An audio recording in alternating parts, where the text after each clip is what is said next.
الحمد لله نحمده ونستعينه ونستغفره ونعوذ بالله من شرور أنفسنا ومن سيئات أعمالنا من يهده الله فلا مضل له ومن يضلل فلا هادي له وأشهد أن لا إله إلا الله وحده لا شريك له وأشهد أن محمدا عبده ورسوله يا أيها الذين آمنوا اتقوا الله حق تقاته ولا تموتن إلا وأنتم مسلمون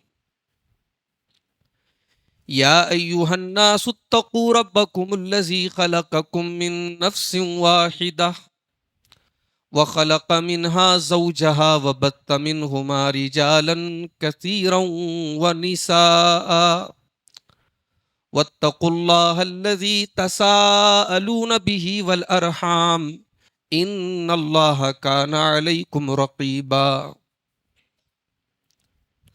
يا أيها الذين آمنوا اتقوا الله وقولوا قولا سديدا يصلح لكم أعمالكم ويغفر لكم ذنوبكم ومن يطع الله ورسوله فقد فاز فوزا عظيما أما بعد فإن خير الحديث كتاب الله وخير الهدي هدي محمد صلى الله عليه وسلم وشر الأمور محدثاتها وكل محدثة بدعة وكل بدعة ضلالة وكل ضلالة في النار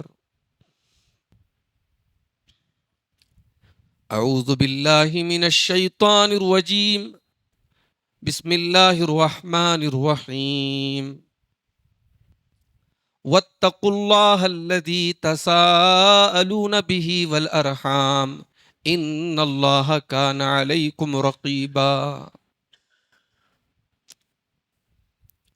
محترم حاضرین، بزرگوں اور دوستوں، نوجوان ساتھیوں، ماؤں اور بہنوں، پیارے بچوں، جیسا کہ کل ہم نے یہ وعدہ کیا تھا کہ آج کی ہماری جو گفتگو ہوگی وہ گھروں میں، خاندانوں میں ہونے والے لڑائی جھگڑے اور اختلافات کا کیا حل ہے اس پر ہوگی۔ میرے بھائیوں، اللہ تعالیٰ نے ہمیں اور آپ کو انسان بنایا ہے، اور انسان کو اللہ تعالیٰ نے رشتوں میں گھرا ہوا بنایا ہے۔ ہم دنیا میں اکیلے نہیں ہیں، مختلف رشتوں میں ہم بدے ہوئے ہیں۔ ہم کسی کے بیٹے ہیں، پھر آگے چل کر کے ہم کسی کے شوہر بنتے ہیں، کسی کے باپ بنتے ہیں، کوئی ہمارا بھائی ہے، کوئی ہمارا چاچا ہے، کوئی تایا ہے، کوئی ماموں ہے، کوئی نانا ہے۔ یہ سارے رشتے جو ہیں نا، ان سے ہم گھرے ہوئے، اور رشتوں کی اسلام میں بڑی اہمیت ہے۔ رشتہ اللہ نے بنایا ہے، اسے ہمیں اور آپ کو کاٹنے کا، توڑنے کا کوئی حق نہیں۔ اسلام میں رشتہ جوڑنے کا حکم ہے، توڑنے کا حکم نہیں۔ قرآن کریم کی وہ آیت جو ہم ہر خطبے میں سنتے ہیں، سورہ نساء کی پہلی آیت، اس میں اللہ تعالیٰ نے ہمیں رشتوں کے بارے میں خبردار کیا ہے۔ وَاتَّقُوا اللَّهَ الَّذِي تَسَاءَلُونَ بِهِ وَالْأَرْحَامَ، اس اللہ سے ڈرو جس اللہ کے نام سے تم ایک دوسرے سے سوال کرتے ہو، اور رشتوں کو کاٹنے سے ڈرو، رشتوں کو توڑنے سے ڈرو۔ ان اللہ کان علیکم رقیبا، اللہ تمہارے ایک ایک عمل پر نگراں ہے، تمہاری نگرانی کر رہا ہے، تمہیں واچ کر رہا ہے۔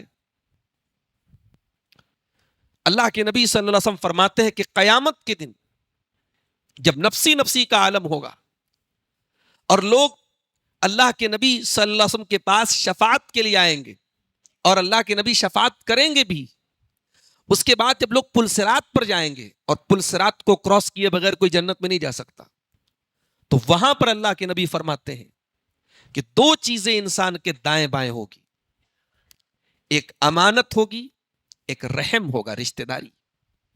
امانت میں گڑبڑ تب بھی برباد، اور رشتہ داری میں اگر ہم نے خرابی کی ہے، رشتوں کو توڑا ہے، تب بھی ہم پل صراط کے اس پل سے ہم گر جائیں گے۔ یہ دو چیزیں انسان کو پل صراط پر دائیں بائیں سے گھیرے ہوئے ہوں گی۔ میرے بھائیوں، جب رشتہ داری اتنی امپورٹنٹ چیز ہے اور ہم رشتہ داروں سے گھرے ہوئے ہیں، تو ہمیں ایک بنیادی بات یاد رکھنی چاہیے کہ ہمیں دنیا میں صبر سے اور برداشت سے کام لینا پڑے گا۔ ہم جنگل میں نہیں رہتے، ہم آبادی سے دور نہیں رہتے، ہم ان رشتوں میں ہیں۔ تو کہاوت ہے کہ جب چار برتن ایک ساتھ ہوں گے تو ٹکرائیں گے۔ یہ رشتے ہیں تو ہم آپس میں کچھ نوک جھونک ہوگی، کچھ ہمیں کسی کی بات بری لگی ہوگی، ہمیں اس پر صبر اور برداشت کا مادہ اپنے اندر پیدا کرنا پڑے گا۔ اللہ کے پیارے نبی فرماتے ہیں المومن الذی یخالط الناس ویصبر علی اذاہم خیر من المومن الذی لا یخالط الناس۔ وہ مسلمان جو لوگوں میں گھل مل کر کے رہتا ہے اور لوگوں کی تکلیف پر صبر کرتا ہے، برداشت کرتا ہے، جب وہ لوگوں سے گھلے گا، ملے گا، تعلقات بنائے گا، رشتے بنائے گا، تو ظاہر ہے لوگ تکلیف بھی دیں گے۔ ہر آدمی آپ کی تعریف نہیں کرے گا، ہر آدمی آپ کے من کے مطابق کام نہیں کرے گا۔ اللہ کے پیارے نبی فرماتے ہیں جو لوگوں کے ساتھ گھلے گا، ملے گا اور صبر سے کام لے گا، وہ اس مومن سے بہتر ہے جو لوگوں سے الگ تھلگ رہتا ہے، جو لوگوں سے ملتا ہی نہیں ہے۔ جب ملے گا نہیں تو صبر کرنے کی ضرورت نہیں پڑے گی۔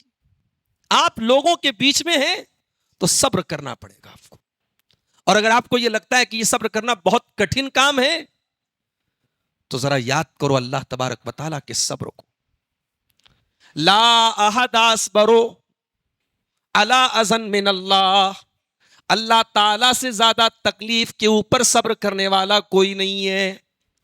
دنیا اس اللہ کو گالیاں دیتی ہے، دنیا اس اللہ کے ساتھ دوسروں کو شریک کرتی ہے۔ عیسیٰ علیہ السلام کو لوگ اللہ کا بیٹا قرار دیتے ہیں، عزیر علیہ السلام کو لوگ اللہ کا بیٹا قرار دیتے ہیں۔ اس کے باوجود اللہ تعالیٰ ایسا تو نہیں کہ سارے مشرکوں کو ختم کر دیتا ہے، ان کو بھی جلا رہا ہے، ان کو بھی کھلا رہا ہے، ان کو بھی پلا رہا ہے، ان کو بھی روزی روٹی دے رہا ہے۔ جو سزا ہوگی آخرت میں ہوگی، دنیا میں اللہ تعالیٰ ان کو بھی جینے کا حق دے رہا ہے۔ اللہ سے زیادہ صبر کرنے والا کون ہے؟ بھئی ایک ہوتا ہے نا کہ آپ کو کسی نے کچھ کہہ دیا، آپ کو غصہ بہت آیا، مگر سامنے والا پاورفل تھا، کر کیا سکتے تھے آپ؟ لیکن اللہ کے سامنے ہم کیا ہیں میرے بھائی؟ اللہ تو علی کل شیء قدیر ہے، ہم تو اس کی مخلوق ہیں، اس کے بندے ہیں۔ اللہ پل بھر میں چاہے سپہ ہستی سے ہمیں مٹا دے، لیکن اسی دھرتی پر اللہ کو چھوڑ کے جانوروں کی عبادت ہوتی ہے، اسی دھرتی پر اللہ کو گالیاں دی جاتی ہیں۔ کبھی جائیے آپ سوشل میڈیا پر دیکھیے، وجہ جو بھی ہو، اسلام کے متعلق غلط فہمی کہہ لیجئے، اللہ کا مقام نہیں جانتے یہ کہہ لیجئے، اللہ کو گالیاں دیتے ہیں، اللہ کے بارے میں اتنی گندی زبان استعمال کرتے ہیں، اللہ اکبر، لیکن اللہ ان کو بھی رزق دے رہا ہے، اللہ ان کو کھلا رہا ہے، پلا رہا ہے۔ تو یہ پہلی بنیادی بات یاد رکھیے، رشتوں کو سنبھالنا ہے تو صبر سے کام لینا پڑے گا۔ آپ کے اندر پیشنس ہونا چاہیے، صبر ہونا چاہیے، برداشت کا مادہ ہونا چاہیے۔ دوسری بنیادی بات، رشتوں کو بچانا ہے تو عفو درگزر کو لازم پکڑیے۔ دنیا میں کوئی پرفیکٹ نہیں ہے۔ اگر آپ ایک ساس ہیں اور آپ یہ سوچیں کہ آپ کی بہو ہمیشہ آپ کے من کا کام کرے، یہ پاسبل نہیں۔ آپ ایک شوہر ہیں اور آپ کی یہ خواہش ہے کہ آپ کی بیوی کے اندر وہ ساری خوبیاں پیدا ہو جائیں جو آپ کو ریکوائرڈ ہیں، جو مطلوب ہیں، دیٹ از ناٹ پاسبل۔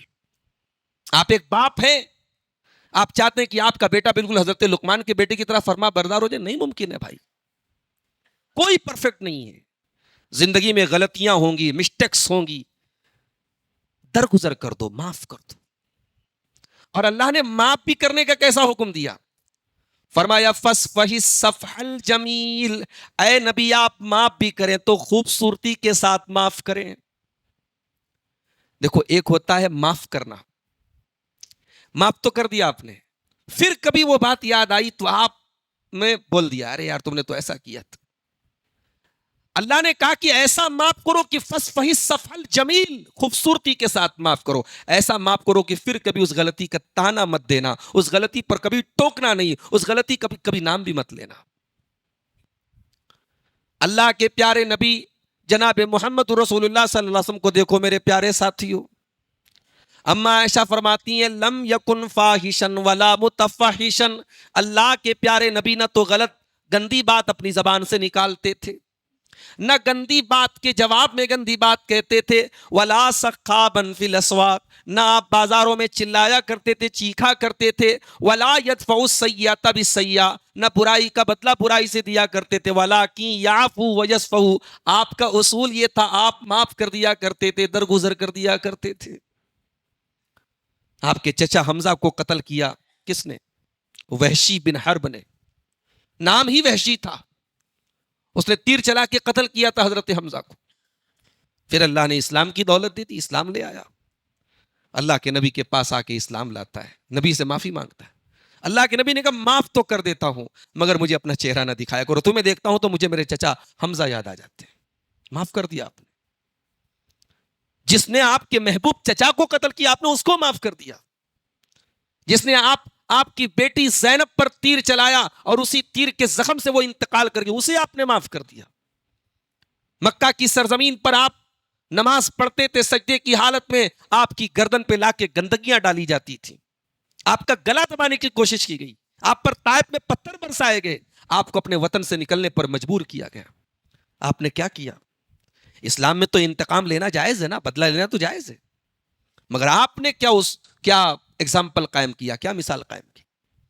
جب مکہ فتح ہوا وہ سارے کے سارے دشمن آپ کے سامنے کھڑے تھے، آپ کو پورا پاور حاصل تھا، پورا اختیار حاصل تھا. آپ چاہتے تو بدلہ لے لیتے، آپ چاہتے تو پل بھر میں سب کو ختم کروا دیتے، مگر آپ نے بیک زبان فرمایا لا تثریب علیکم اليوم اذهبوا انتم الطلقاء، جاؤ تم سب کے سب آزاد ہو، محمد رسول اللہ کسی سے انتقام نہیں لیں گے، بدلہ نہیں لوں گا میں. میرے نبی کی ڈکشنری میں بدلہ نہیں تھا، آپ نے معاف کر دیا. یہ رشتے کیوں آج گڑبڑ ہو رہے ہیں؟ بڑے بھائی کو چھوٹے بھائی نے کچھ کہہ دیا، بڑا بھائی معاف کرنے کو تیار نہیں. بیٹے نے کبھی کوئی گستاخی کر دی، باپ نے زندگی بھر کے تعلق ختم کر دیا. بہو سے کوئی غلطی ہو گئی، ساس معاف کرنے کو تیار. ہم انسان ہیں میرے بھائیوں، ہم آدم کی اولاد ہیں، غلطیاں ہماری فطرت میں لکھی ہیں. ایک دوسرے کو درگزر کر دیا کرو، معاف کر دیا کرو. حضرت عمر فاروق جیسا صحابی امیر المومنین بن چکے ہیں، خلیفہ وقت بن چکے ہیں. ایک آدمی آتا ہے جس کا نام اوینا بن حسن ہے، وہ آ کر کے کہتا ہے انک لا تاتینا بالجزل ولا تحکم بیننا بالعدل، اے عمر تم ہمارے ساتھ انصاف نہیں کرتے ہو، ہمیں ہمارا حق نہیں دیتے ہو. حضرت عمر سے کہہ رہا ہے کہ آپ ہمارے ساتھ انصاف نہیں کرتے، آپ ہمیں نہیں دیتے ہمارا حق. حضرت عمر کو غصہ آیا، ویسے بھی حضرت عمر بہت غصے والے انسان تھے، بہت تیز آپ کو غصہ آیا. اسی مجلس میں ایک تابعی بیٹھے جن کا نام حر بن قیس تھا. انہوں نے کہا امیر المومنین اللہ تعالیٰ قرآن میں کہتا ہے خذ العفو وامر بالعرف واعرض عن الجاہلین. اللہ قرآن میں کہتا ہے معاف کر دیا کرو، نیکی کا حکم دیا کرو اور جاہلوں کو نظر انداز کر دیا کرو. اے امیر المومنین یہ جاہل انسان ہے، آپ اس کی باتوں کا برا نہ مانیے، آپ درگزر کر دیجئے، معاف کر دیجئے. بخاری کے الفاظ ہیں. حضرت عمر کے سامنے جب قرآن کی آیت پڑھی گئی فوراً سارا غصہ جو تھا وہ بیٹھ گیا، سارا غصہ ٹھنڈا ہو گیا. اور حدیث کے الفاظ ہیں وَكَانَ وَقَّافًا عِنْدَ كِتَابِ اللَّهِ. حضرت عمر فاروق رضی اللہ تعالیٰ عنہ جب قرآن کی آیت پڑھ لی جاتی تھی، جب قرآن کی کوئی آیت آ جاتی تھی، قرآن کا فیصلہ آ جاتا تھا، حضرت عمر وہیں پر اسٹاپ ہو جاتے تھے، رک جاتے تھے، اس کے بعد کوئی ری ایکشن نہیں کرتے تھے، کوئی بات نہیں کرتے تھے. قرآن پڑھنے والے بہت ملیں گے، قرآن کی تلاوت کرنے والے بہت ملیں گے، لیکن قرآن نے جہاں روک دیا اسٹاپ، وہاں اسٹاپ ہو جاؤ، یہ کرنے والے بہت کم ملیں گے. حضرت عمر وہ تھے میرے پیارے ساتھی. غصہ آیا. اور یہ بھی یاد رکھیے اسلام آپ کو یہ نہیں سکھاتا کہ آپ کو غصہ نہ آئے، غصہ تو آئے گا، انسان کی فطرت میں ہے اینگر، غصہ. لیکن آپ کو جب غصہ آئے تو اپنے غصے کو کنٹرول کر لو اور سامنے والے کو معاف کر دو. یہ اسلام کی تعلیم. اسی لیے اللہ کے پیارے نبی صلی اللہ علیہ وسلم فرماتے لیس الشدید بسرعہ، پہلوان وہ نہیں ہے جو سامنے والے کو پچھاڑ دے پٹک دے. جو کشتی میں سامنے والے کو اٹھا کے پٹک دے وہ پہلوان نہیں ہے, بلکہ پہلوان وہ ہے الذی یملک نفسہ عند الغضب, جو غصے کے ٹائم اپنے آپ کو کنٹرول کر لے. دنیا میں زیادہ تر جو مرڈر کے واقعات ہوتے ہیں غصے کی وجہ سے ہوتے ہیں. دنیا میں زیادہ تر ایکسیڈنٹس ہوتے ہیں انسان غصے یا نشے کی حالت میں ہوتا ہے. گھروں میں طلاق ہوتی ہے اسی غصے کی وجہ سے, گھروں میں جھگڑے ہوتے ہیں اسی غصے کی وجہ سے, تلواریں چلتی ہیں اسی غصے کی وجہ سے. تو درگزر کر دو میرے پیارے ساتھیوں, معاف کر دو. ایک اور چیز یاد رکھیے, خاندان میں جھگڑے کیوں ہوتے ہیں؟ ہم سنی سنائی باتوں کا یقین کر لیتے ہیں. ہمارا کسی سے اختلاف ہوا, اس کے بارے میں کچھ بھی کسی نے سنایا, ہم فوراً مان گئے. یہ مومن کی شان نہیں ہے.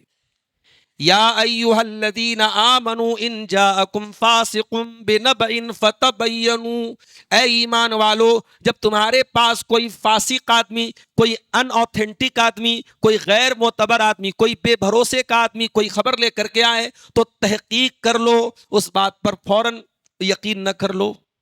اگر تم بغیر تحقیق کے اس کی بات کا یقین کر لو گے تو ہو سکتا ہے ان تصیبوا قوما بجہالۃ فتصبحوا علی ما فعلتم نادمین, تو ہو سکتا ہے کہ تمہیں اپنے کام پر پچھتانا پڑ جائے, اپنے ری ایکشن پر تمہیں بعد میں شرمندہ ہونا پڑ جائے. کبھی بھی کوئی خبر آئے تو تحقیق کر لو. ہم تحقیق کرتے ہیں نہیں. ہمارے دشمن کے بارے میں خبر آئی ہے, ہم تو مان لیتے ہیں, پھیلاتے ہیں, اس کو پبلش کرتے ہیں. نہیں, یہ اسلام کی شان ہے. دشمنی میں بھی اسلام, دنیا کا ایک اصول ہے, everything is fair in love and war, محبت اور جنگ میں سب جائز ہے. اسلام کا یہ اصول نہیں, نہ اسلام میں جنگ میں سب جائز ہے, نہ محبت میں سب جائز ہے. اسلام میں جنگ کے میدان میں بھی سب جائز نہیں. وَلَا يَجْرِمَنَّكُمْ شَنَآنُ قَوْمٍ عَلَىٰ أَلَّا تَعْدِلُوا, اے ایمان والو اگر کسی سے تمہاری دشمنی ہے, دشمنی کا یہ مطلب نہیں ہے کہ تم انصاف کا دامن اپنے ہاتھ سے چھوڑ دو. اعدلوا هو اقرب للتقوى, اے ایمان والو ہمیشہ انصاف کا, جسٹس کا دامن تھامے رہو, انصاف کا کبھی دامن ہاتھ سے نہ جانے دو. تو یہ بنیادی بات ہے کہ ہم سنی سنائی بات پر یقین نہ کریں. اور اگر ہم سنی سنائی بات کا یقین کرتے ہیں تو ہم شریعت کی نظر میں ایک ذمہ دار مسلمان نہیں, ایک رسپانسیبل مسلمان نہیں. اللہ کے نبی نے فرمایا کفا بالمرء کذبا ان یحدث بکل ما سمع, وہ انسان بہت بڑا جھوٹا ہے جو ہر سنی سنائی بات کا یقین کر لے, اس کو بیان کرے. اپنے نوجوانوں کو ایک بات اور بھی کہنا چاہتا ہوں, یہ جو اصول ہے کہ سنی سنائی بات کا یقین مت کر لو, یہ تو دنیا کے بارے میں, لیکن جب مسئلہ دین کا آ جائے تب تو آپ کی ذمہ داری اور بڑھ جاتی ہے. کوئی حدیث آئی, آپ نے واٹس ایپ پر شیئر کر دی, اسٹیٹس لگا دیا آپ نے, فیس بک پر پوسٹ کر دیا آپ نے پتا کیا, آپ نے تحقیق کی کہ حدیث صحیح ہے کہ نہیں ہے. حدیث کے نام پہ لاکھوں موضوع روایات مارکیٹ میں وائرل ہو رہی ہیں. حدیث کے نام پر ہزاروں ضعیف حدیثیں دھڑلے سے شیئر ہو رہی ہیں. کبھی آپ نے کئی سوشل میڈیا پر ایک حدیث پڑھی ہوگی, جس نے فجر کی نماز جان بوجھ کر کے چھوڑ دی چہرے کا نور ختم ہو جاتا ہے.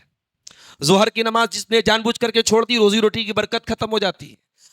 عصر کی نماز چھوڑ دی تو بچے نالائق ہو جاتے ہیں. مغرب کی نماز چھوڑ دی تو صحت برباد ہو جاتی ہے. عشاء کی نماز چھوڑ دی تو یہ ہو جاتا ہے. اب آپ کو لگا یار یہ تو بڑی کام کی بات ہے, 5 ٹائم کی الگ الگ نمازوں کو چھوڑنے کی 5 الگ الگ سزا ہے, دل کو اپیل کر رہی ہے, کھٹا آپ نے شیئر کر دیا. موضوع روایت ہے بھائی, یہ کوئی حدیث ہی نہیں ہے اس ٹائپ کی. کیا ہمیں نماز کی اہمیت بیان کرنے کے لیے صحیح حدیثوں کی کمی ہے کہ ہم موضوع روایتوں کا سہارا لیں؟ اسی لیے علامہ البانی رحمۃ اللہ علیہ بہت اسٹرکٹ تھے اس معاملے میں. یہ جو ہمارے یہاں فضائل اعمال پڑھتے ہمارے تبلیغی بھائی لوگ, فضائل اعمال پلندہ ہے ضعیف اور موضوع روایتوں کا, بھری پڑی اس کے اندر موضوع روایتیں, ضعیف روایتیں, قصے, کہانیاں. پوچھو بھائی یہ کیوں بیان کرتے ہو, تو کہتے ہیں کہ یہ فضائل ہیں, فضائل میں ضعیف روایتیں چل جائیں گی. بھائی میں کہتا ہوں آپ جس چیز کی فضیلت بیان کریں گے وہ کوئی نہ کوئی عمل ہوگا نا. مثال کے طور پہ فضائل درود پر آپ ضعیف روایتیں پڑھ کے سنا رہے ہیں, تو درود تو ایک عمل ہوا کہ نہیں ہوا. فضائل نماز ایک عمل ہے کہ نہیں. فضائل روزہ ایک عمل ہے کہ نہیں. تو ہم فضائل میں ضعیف حدیثیں کیوں پیش کریں گے؟ اگر کسی مسئلے میں کوئی صحیح روایت نہیں ہے تو نہیں پیش کریں گے. مثال کے طور پہ قرآن کی سورتوں کی فضیلت میں بہت ساری ضعیف اور موضوع روایت ہیں. مثال کے طور پہ سورہ یاسین قرآن کا دل ہے، موضوع روایت ہے. سورہ رحمان قرآن کی دلہن ہے، موضوع روایت ہے. ہاں جو صحیح روایت ہے سورہ فاتحہ بغیر پڑھے نماز نہیں ہوتی، صحیح روایت ہے. سورہ اخلاص 1/3 قرآن کے برابر ہے، بالکل صحیح روایت ہے. سورہ بقرہ گھر میں پڑھی جائے شیطان بھاگ جاتا ہے، بالکل صحیح روایت ہے. آیت الکرسی رات میں پڑھ کے سو جاؤ، رات پر اللہ تعالیٰ کی طرف سے حفاظت کرنے والا حفاظت کرے گا. تو جو صحیح روایتیں دیٹ از انف، وہ ہمارے لیے کافی. ہمیں موضوع اور ضعیف روایتوں کی کوئی ضرورت نہیں ہے. تو اپنے سوشل میڈیا استعمال کرنے والے بھائیوں اور بہنوں سے کہنا چاہوں گا کہ جب دین کے نام پر کوئی چیز بیان کی جائے تو اور سینسٹیو ہو جاؤ، اور الرٹ ہو جاؤ، اور ہوشیار ہو جاؤ، اور بہت سوچ سمجھ کے فارورڈ کرو. اگر آپ نے موضوع روایت شیئر کی تو آپ نے نبی کے بارے میں جھوٹ بولا ہے. اور اللہ کے نبی فرماتے ہیں من کذب علی متعمدا فلیتبوأ مقعدہ من النار، جو میرے بارے میں کوئی جھوٹی بات بیان کرے وہ اپنا ٹھکانہ جہنم میں بنا لے. تو خاندان کے جھگڑوں کو دور کرنا ہے تو ذمہ دار بنو میرے بھائیوں. یہ ہر بات کو فارورڈ کرنے کا اور ہر بات کو شیئر کرنے کا یہ سسٹم چھوڑ دو. ایک چیز اور ہے، گھروں میں جھگڑے کیوں ہوتے ہیں؟ ایک بھائی پریشان ہے، دوسرا بھائی ترقی کر رہا ہے. اب جو بھائی پریشان ہے وہ اپنی پریشانی سے زیادہ اپنے بھائی کی ترقی سے پریشان ہے. ارے اس کے بچے اتنے صحت مند، میرے بچے اتنے کمزور کیوں؟ وہ مکان پہ مکان بنا رہا ہے، میں کیوں نہیں بنا پا رہا ہوں؟ اس کا بزنس اتنا آگے بڑھ رہا ہے، میں کیوں؟ ارے بھائی تم کوشش کرو، ایفرٹ کرو، اسٹرگل کرو، لیکن یہ یاد رکھو وہ اپنے مقدر کا کما رہا ہے، تم اپنے مقدر کا کما رہے ہو. تمہارے مقدر کی روزی وہ نہیں لے سکتا، اس کے مقدر کی روزی تم نہیں لے سکتے. اور اگر تمہارے دل کے کسی کونے میں یہ تمنا پل رہی ہے، یہ آرزو پل رہی ہے اس کی دولت برباد ہو جائے، اس کا سکون ختم ہو جائے، اسی کا نام حسد ہے. اور حسد بہت بڑا گناہ ہے. اتنا بڑا گناہ ہے اللہ کے پیارے نبی فرماتے ہیں ان الحسد یاکل الحسنات، حسد تمہاری نیکیوں کو کھا جاتا ہے. کما تاکل النار الحطب، جیسے آگ لکڑیوں کو کھا جاتی ہے. جس طریقے سے آگ میں تم لکڑی ڈال دو، لکڑی جل کر کے خاک ہو جائے گی، اسی طریقے سے تمہاری نمازیں برباد ہو جائیں گی، تمہاری تراویح برباد ہو جائے گی، تمہارے روزے برباد ہو جائیں گے، تمہارے حج اور عمرے برباد ہو جائیں گے اگر تم نے اپنے آپ کو حسد سے نہیں بچایا. دنیا کا پہلا مرڈر حسد کی وجہ سے ہوا تھا. وَاتْلُ عَلَيْهِمْ نَبَأَ ابْنَيْ آدَمَ وَاتْلُ عَلَيْهِمْ نَبَأَ ابْنَيْ آدَمَ بِالْحَقِّ إِذْ قَرَّبَا قُرْبَانًا فَتُقُبِّلَ مِنْ أَحَدِهِمَا وَلَمْ يُتَقَبَّلْ مِنَ الْآخَرِ. اے نبی آدم کے دونوں بیٹوں کا واقعہ سنا دو. دونوں نے قربانی پیش کی، ایک کا نام حابیل تھا، ایک کا نام قابیل تھا. حابیل نے قربانی پیش کی، قابیل نے بھی قربانی پیش کی. حابیل کی قبول ہو گئی، قابیل کی قبول نہیں ہوئی. تو جس کی قبول نہیں ہوئی قابیل، اس کے دل میں حسد پیدا ہو گیا. اس نے اپنے بھائی سے کہا کہ میں تجھے قتل کر دوں گا. تو بھائی نے جواب دیا انما یتقبل اللہ من المتقین، اے میرے بھائی اگر تیری قربانی قبول نہیں ہوئی تو اس میں میرا کیا قصور ہے؟ اللہ تعالیٰ تو تقوی والوں کی قربانی کو قبول کرتا ہے. اللہ کے یہاں آپ کے عمل، آپ کے قربانی کا سائز نہیں دیکھا جائے گا، قربانی کے پیچھے کی نیت دیکھی جائے گی. قابل کی نیت گڑبڑ تھی تو حابیل نے کہا کہ بھائی میرے، اللہ تقوی والوں کی قربانی کو قبول کرتا ہے. اس نے کہا میں تجھے قتل کر دوں گا. اس نے کہا لئن بسطت الی یدک لتقتلنی ما انا بباسط یدی الیک لاقتلک انی اخاف اللہ رب العالمین. کہا کہ اگر تو قتل کرنے کے لیے میری طرف ہاتھ بڑھائے گا میں تجھے قتل کرنے کے لیے ہاتھ آگے نہیں بڑھاؤں گا، میں اللہ سے ڈرتا ہوں اور میں یہ چاہتا ہوں کہ اگر تو قتل کرنے کے ارادے سے آئے تو میں کوئی تیرے ایکشن کے جواب میں کوئی ری ایکشن نہیں کروں گا. انی اريد ان تبوء باسمی واثمک فتکون من اصحاب النار، میں تو چاہتا ہوں کہ تو میرا گناہ بھی اپنے سر پہ لے لے اور جہنم میں چلا جائے. تو قابیل نے اپنے بھائی حابیل کو قتل کر دیا. دنیا کا پہلا مرڈر. اور اللہ کے نبی فرماتے قیامت تک جتنے مرڈر ہوتے رہیں گے، جتنے قتل ہوتے رہیں گے، سب کا گناہ قابیل کے گردن پہ رکھا جائے گا. کیوں؟ اس نے شروعات کی تھی. گناہ کی شروعات کرنے والا جب تک گناہ ہوتا رہے گا تب تک اس کا پنشمنٹ اس کو ملتا رہے گا، اس کی سزا اس کو ملتی رہے گی. اور نیکی کی شروعات کرنے والا جب تک نیکی ہوتی رہے گی نیکی کا ثواب پاتا رہے گا. ابھی آپ طے کر لیجئے کہ آپ کس چیز کی شروعات کر رہے ہیں. تو حسد اتنی خطرناک چیز ہے میرے بھائیوں، اور ہمیں کہنے دیجئے کہ آج ہمارے گھروں کو یہ حسد برباد کر رہا ہے۔ ایک انسان دوسرے انسان کی ترقی نہیں دیکھ رہا ہے، لوگ اپنے دکھ سے زیادہ دوسروں کے سکھ سے پریشان ہیں، دوسروں کی ترقی سے پریشان ہیں۔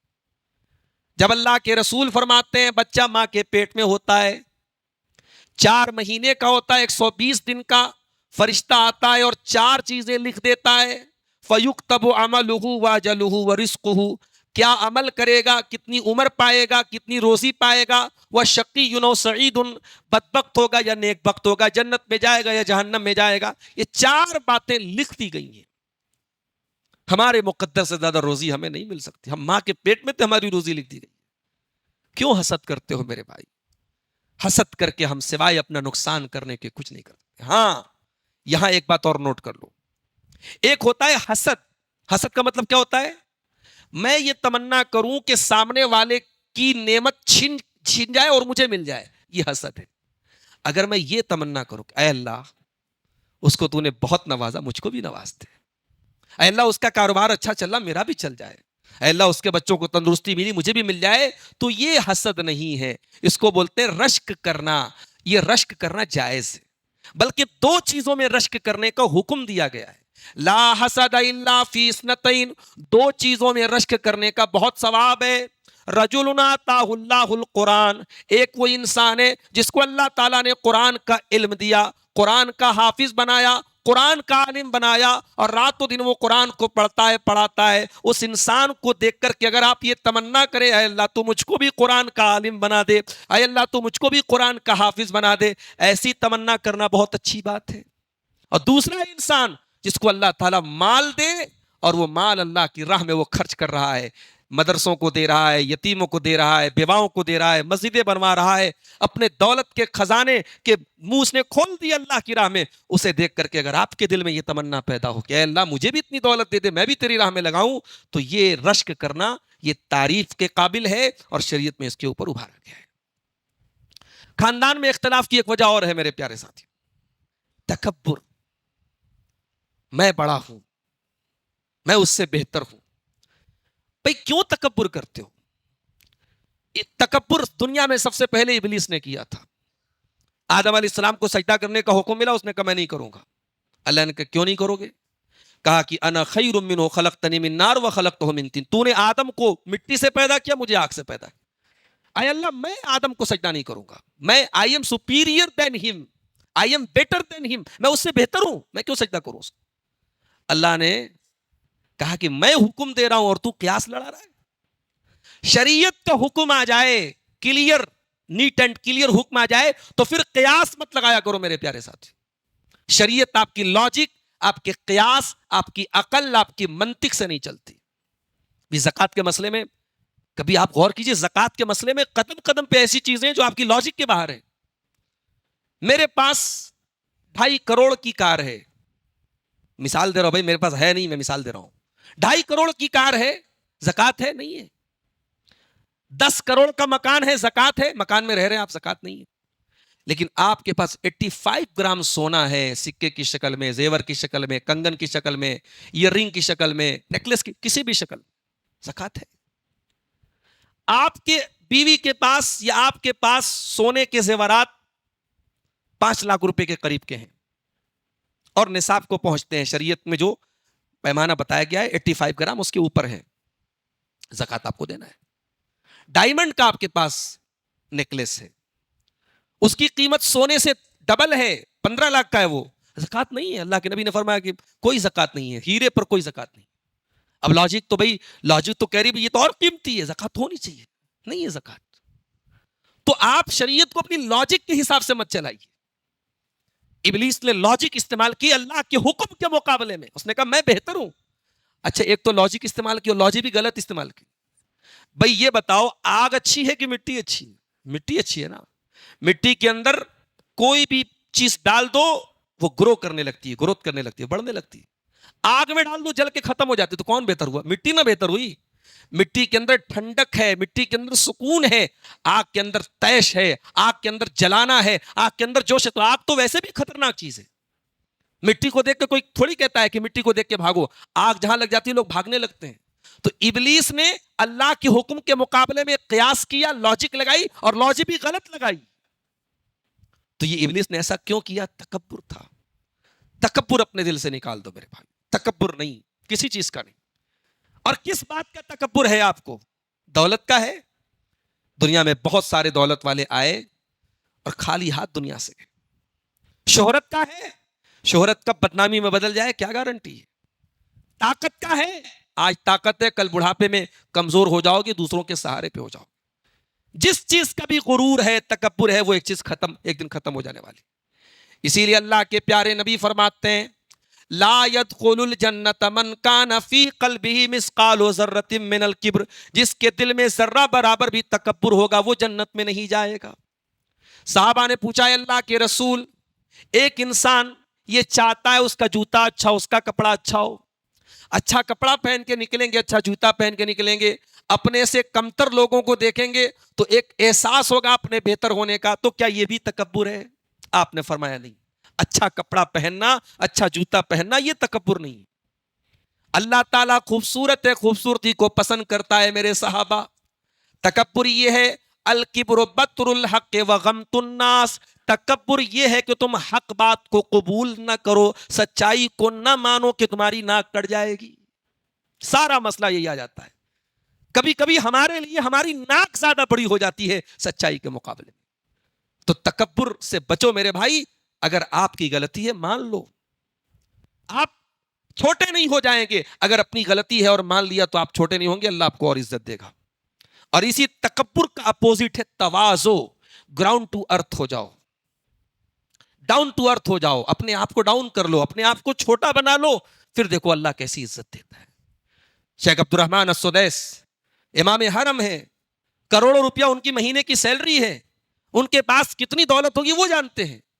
رمضان میں تصویریں آتی ہیں، حرم شریف میں کام کرنے والے جو صفائی کے جو ذمہ دار ہوتے ہیں، جو کرمچاری ہوتے ہیں، جو ورکرز ہوتے ہیں، ان کے ساتھ بیٹھ کے شیخ سدیس جو ہے باقاعدہ افطار کرتے ہیں. یہ تواضع ہے میرے پیارے ساتھیوں، اور یہ ہمارے نبی نے ہمیں سکھائی ہے. ہمارے پیارے نبی صلی اللہ علیہ وسلم مدینہ میں نکلتے تھے، چھوٹے چھوٹے بچے آپ کو سلام کرتے تھے، اللہ کے پیارے نبی ان بچوں سے مسکرا کے ملتے تھے، انہیں ان کے سلام کا جواب دیتے تھے. کوئی بوڑھی عورت راستے میں ملتی تھی، اللہ کے نبی سے کوئی بات پوچھنی ہوتی تھی، اللہ کے پیارے نبی اس بوڑھی عورت کے لیے بیچ بازار میں کھڑے ہو جاتے تھے اور سر جھکا کر کے غور سے اس کی بات سنتے تھے. یہ تواضع تھی. نبی نے اپنے گھر میں کبھی ڈورمین نہیں رکھا، کبھی دربان نہیں رکھا، کبھی باڈی گارڈ نہیں رکھے. میرے نبی نے ہمیشہ سادگی سکھائی ہے. اپنے اندر سادگی پیدا کرو، تواضع پیدا کرو.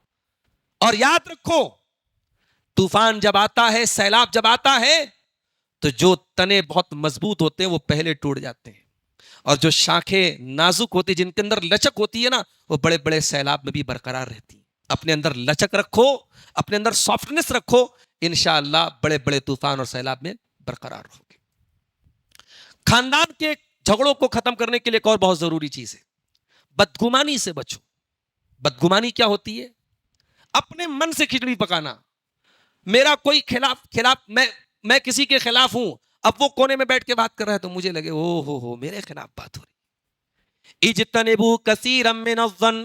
اے ایمان والو بہت زیادہ گمان نہ کیا کرو. ان کثیرا من الظن ان بعض الظن اسم. کیونکہ کچھ گمان ایسے ہوتے ہیں جو گناہ تک لے کے چلے جاتے ہیں. بدگمانی سے بچو اے ایمان والو. اللہ کے نبی صلی اللہ علیہ وسلم ایک مرتبہ اعتکاف میں بیٹھے تھے. آپ کی بیوی حضرت صفیہ آپ سے ملنے کے لیے آئی. آپ اپنی بیوی سے ملاقات کیے اور ملاقات کر کے اپنی بیوی کو ڈراپ کرنے کے لیے مسجد کے دروازے تک گئے.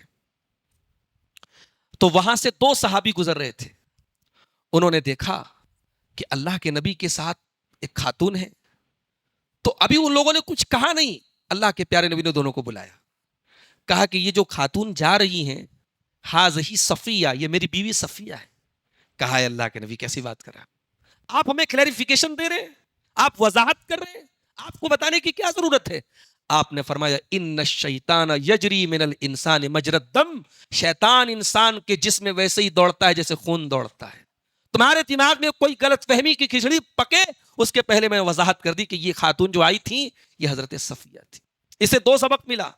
ایک سبق یہ ملا کہ بدگمانی مت کرو کسی کے بارے میں، اور دوسرا سبق یہ ملا کہ ایسا موقع ہی مت دو کہ سامنے والا بدگمانی کرے. جہاں ضرورت پڑے اپنی پوزیشن کو کلیئر کر دو, اپنی حیثیت کو صاف کر دو, اپنے آپ کو ایسی جگہوں سے بچاؤ. اگر کہیں جانے سے, بھئی آپ شراب کے اڈے کے پاس سے گزریں گے تو لوگ بدگمانوں کی شراب کے اڈے کے پاس سے کیوں گزر رہا ہے؟ راستہ بدل دو نا اپنا. حرام جگہوں, حرام چیزوں اور حرام کام کرنے والوں سے دور رہو, اپنی پوزیشن کو بچا کے رکھو, اپنے آپ کو تہمت کی جگہوں سے بچا کے رکھو.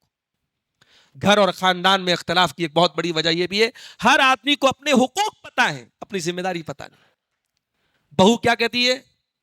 میری ذمہ داری تھوڑی آپ کی ماں کو کھانا کھلانا, میری ذمہ داری تھوڑی آپ کے بھائیوں کا کپڑا دھونا.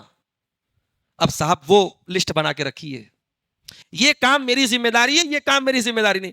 ارے یہ لسٹ بنانے سے زندگی نہیں چلتی میری بہنوں, میری ماؤں. اگر ہر انسان اپنے کاموں کا ایک دائرہ بنا کے رکھے گا کہ اس سے زیادہ ہمیں نہیں کرنا ہے, زندگی ایسے نہیں چلتی ہے.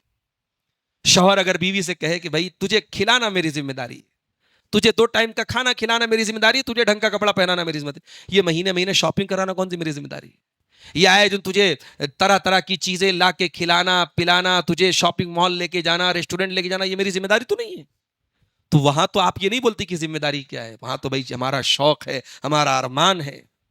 تو بہویں اور ساسوں میں جو اختلاف ہوتا ہے یہ اسی وجہ سے ہوتا ہے کہ ساس کو اپنے حقوق پتا ہے, ذمہ داری نہیں پتا ہے.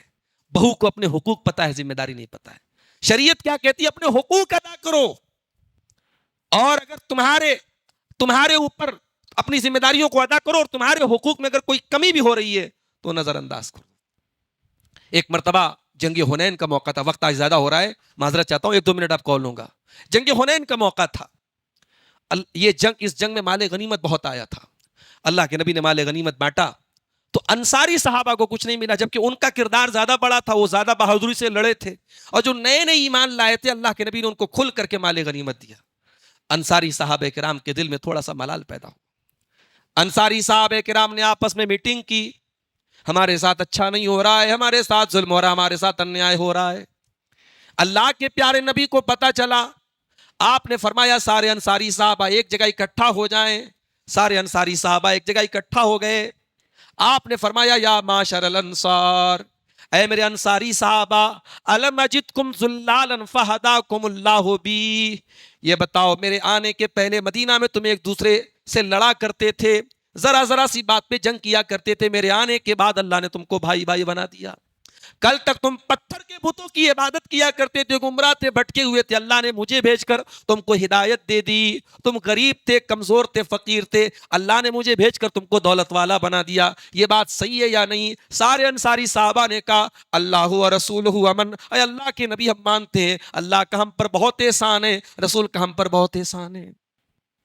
آپ نے کہا میرے انصاری صحابہ, تم چاہو تو یہ بھی کہہ سکتے ہو اے اللہ کے نبی, مکہ سے آپ کو نکالا گیا تو آپ کا ساتھ دینے والے ہم لوگ تھے. تم چاہو تو یہ کہہ سکتے ہو کہ جب اسلام کو لڑائی کی ضرورت پڑی اپنا خون دے کر کے ہم نے اسلام کو بچایا ہے. اے میرے انصاری صحابہ, تم چاہو تو یہ بھی کہہ سکتے ہو. انصاری صحابہ رونے لگے, اے اللہ کے نبی ایسی کوئی بات نہیں ہے, ہم پر اللہ کا بہت احسان ہے, ہم پر رسول کا بہت احسان ہے. آپ نے فرمایا اے میرے انصاری صحابہ, کان کھول کر کے سن لو, لولا الہجرۃ لکنتم رام من الانصار, اگر ہجرت نہ ہوتی تو میں بھی تمہارے بیچ کا ایک انسان ہوتا, میں بھی انصار میں سے ہوتا, میں بھی مدینے کا انسان ہوتا. اے انصاری صحابہ, اگر لوگ الگ راستے پر چلے اور انصار الگ راستے پر چلے, لشلقت شیب الانصار, تو میں انصار کے راستے پہ چلنا پسند کروں گا. اے میرے انصاری صحابہ, جب لوگ اپنے اپنے گھروں کو جائیں گے, کوئی بھیڑ لے کے جائے گا, کوئی بکری لے کے جائے گا, کوئی اونٹ لے کر کے جائے گا, کیا تم یہ نہیں چاہو گے جب تم اپنے گھر کو پہنچو تو اللہ کے رسول تمہارے ساتھ جائیں؟ کیا تم یہ گوارا نہیں کرو گے؟ کیا تم یہ پسند نہیں کرو گے؟ الناس دثار والانصار شعار, اے انصاری صحابہ کان کھول کر کے سن لو, اور لوگ تو میرے اوپر کے کپڑے کی طرح ہیں لیکن تم میرے اندر کے کپڑے کی طرح ہو جو بدن سے چپکا رہتا ہے. تم میرے بڑے خاص لوگ ہو, بڑے قریبی لوگ ہو. اے اللہ تو انصار پر رحم فرما, اے اللہ تو انصار کے بچوں پر رحم فرما, اے اللہ تو انصار کے مردوں اور عورتوں پر رحم فرما. یہ نبی نے خطبہ دیا ہے, اور یہ خطبہ سن کر کے انصاری صحابہ دہاڑے مار مار کے رو رہے تھے, سب رو رہے تھے. ان کے دلوں کا جو گلہ اور شکوہ تھا وہ آنسو بن کے ان کی آنکھوں سے نکل گیا. اور اسی خطبے میں آپ نے فرمایا اے میرے انصاری صحابہ, انکم ستلقون بعدی عسرتن، میرے بعد ایسا دور بھی آئے گا کہ بہت ساری چیزوں میں تم کو تمہارے ساتھ حق تلفی ہوگی، تمہارے اوپر دوسروں کو ترجیح دیا جائے گا. فَاصْبِرُوا حَتَّى تَلْقَوْنِي عَلَى الْحَوْضِ، تو تم صبر سے کام لینا یہاں تک کہ تم حوض کوثر پہ مجھ سے ملاقات کر لینا. یہ نبی کی تعلیم ہے. آپ اپنا حق ادا، اپنے حصے کا کام کیجئے، آپ اپنے حصے کی شمع جلاتے رہیے. اگر آپ کے ساتھ کوئی ناانصافی ہوتی ہے اللہ تعالیٰ اس کا بہترین بدلہ دے گا. اور ایک آخری بات میرے پیارے ساتھیوں، خاندانوں اور گھروں میں اختلاف کی ایک بہت بڑی وجہ کیا ہے کہ ہم جھگڑا تو کر لیتے ہیں، جھگڑے کو ختم نہیں کرنا چاہتے. ناک کا مسئلہ بنا کے بیٹھے، شان کا مسئلہ بنا کے بیٹھے، بھائی بھائی میں بات چیت نہیں ہے، زندگی بھر بات چیت نہیں ہوتی. حتیٰ کہ بھائی مرنے لگتا ہے بچوں سے کہہ کے جاتا ہے خبردار اپنے چاچا سے کوئی تعلق مت رکھنا، ان سے کوئی ریلیشن مت رکھنا. ایسا کیوں کرتے ہو میرے بھائی؟ نبی اکرم نے فرمایا کسی مسلمان کے لیے جائز نہیں ہے اپنے مسلمان بھائی سے 3 دن سے زیادہ تعلق توڑ کے رکھے. نبی نے فرمایا میں جنت کی گارنٹی دیتا ہوں اس انسان کو جو حق پر رہنے کے باوجود جھگڑے کو ختم کرتے. اور اللہ کے پیارے نبی صلی اللہ علیہ وسلم فرماتے ہیں ہر سوموار کے دن اور ہر جمعرات کے دن اللہ تبارک و تعالی ہر اس انسان کی مغفرت کرتا ہے جو اللہ کے ساتھ شرک نہ کرتا ہو. اللہ فرشتوں سے کہتا ہے ان کی مغفرت کر دو، ان کے گناہوں کو معاف کر دو، مگر 2 لوگوں کا معاملہ پینڈنگ میں ڈال دیا جاتا ہے. اللہ کہتا ہے انظروا حتی یصطلحا، انظروا حتی یصطلحا، جب تک یہ دونوں صلح نہ کر لیں ان کی بخشش نہیں ہوگی، ان کی مغفرت نہیں ہوگی. اگر ہمارے جھگڑوں کی وجہ سے، ہمارے اختلاف کی وجہ سے اللہ کی بخشش کا قلم نہیں چل رہا ہے، فرشتے قلم نہیں چلا رہے اور ہماری مغفرت نہیں ہو رہی ہے، تو ہم بہت بڑے بد نصیب ہیں میرے بھائی. ختم کرو یہ جھگڑے، ختم کرو یہ دل کی کدورتیں. اللہ کی مغفرت اگر ہمیں مل رہی ہے تو ہمیں اس موقع کو استعمال کرنا چاہیے اور اللہ کی مغفرت کا ہمیں حقدار بننا چاہیے. دلوں کو ایک دوسرے کے لیے صاف کرو میرے بھائی. اور شروع میں نے جو بات کہی تھی، دنیا میں کوئی پرفیکٹ نہیں ہے. اگر سامنے والے سے کچھ غلطی ہو بھی گئی ہے اس کی غلطی کو نظر انداز کر کے درگزر کر کے بات کو ختم کرو، تبھی رشتوں میں خوبصورتی پیدا ہوگی اور یہ رشتے اسی محبت اور اپنائیت کے ساتھ چل پائیں گے. اللہ تعالیٰ سے دعا ہے رب العالمین ہمارے گھروں میں چاہے وہ خواتین کے درمیان کے اختلاف ہوں چاہے مردوں کے درمیان کے اختلاف ہوں، اللہ ان تمام اختلافات کو ہم سب کو دور کرنے کی توفیق عطا فرمائے. اللہ ہمارے دلوں میں جو حسد ہے، جلن ہے، بغض ہے، کینہ ہے، کپٹ ہے، اللہ اس کو دور فرما کے ہمارے دلوں کو صاف کر دے. اللہ جب تک دنیا میں زندہ رکھے اسلام پر زندہ رکھے اور ہم سب کا خاتمہ ایمان پر ہو. آمین. وآخر دعوانا الحمد للہ رب العالمین. والسلام علیکم ورحمۃ اللہ وبرکاتہ.